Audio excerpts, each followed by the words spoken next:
When I think about the liberal arts, I think about, frankly, an old-fashioned kind of education with modern sensibilities.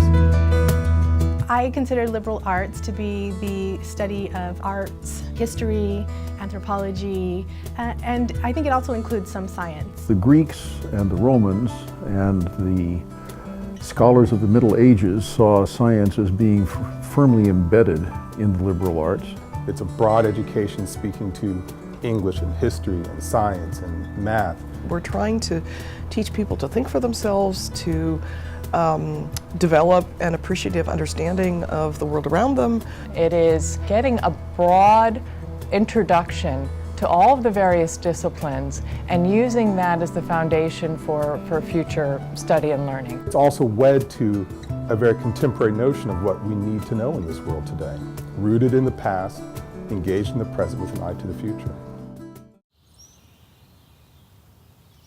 Liberal arts means to me an education that covers a wide variety of topics. Things that everyone should learn to improve their quality of life. A liberal arts education is becoming a more well-rounded person. A more well-rounded education that is, I guess, purportedly supposed to make us contributing members of society. I knew Yale was a liberal arts college when I applied, but I don't know if I even still know what that means. The liberal arts means to me when you don't know what you want to do in life. The way it's been explained to me is you gain transferable skills as opposed to actual vocational skills.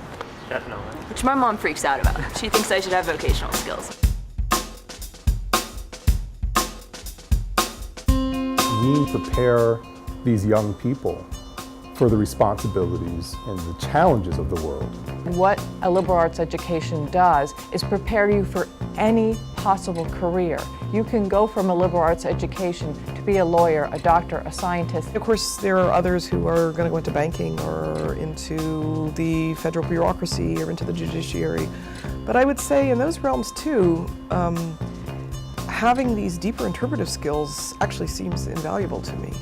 I definitely improve my critical thinking ability, and I feel like wherever I go, I will also quickly be able to pick up whatever skills I need for that particular job. The education I had forced us to take courses in the different disciplines, and I did it rather grudgingly, not realizing the value of that. So had I been left to my own decisions, I think I would have gravitated very quickly to the humanities and social sciences. One of the things that we see with medical education, for example, is that when somebody has a set of technical skills, that doesn't necessarily create a physician that people would like to see. A lot of pre-meds are just focus on biology and science only, but it's really good to have other fields, to learn about other fields, and it helps you become a better doctor since you know more about other backgrounds of what patients you might be interacting with.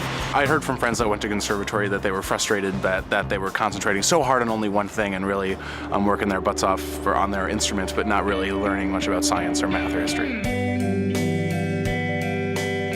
If what you really want to be in life is only a bond trader on Wall Street, or if what you really want to be in life is only a neurosurgeon, or only an opera soprano, then a liberal arts education slows you down. We need to have a wide spectrum of talents and possibilities in order for us to find out what our passion is, what we want to excel at, and also what other people's passions are.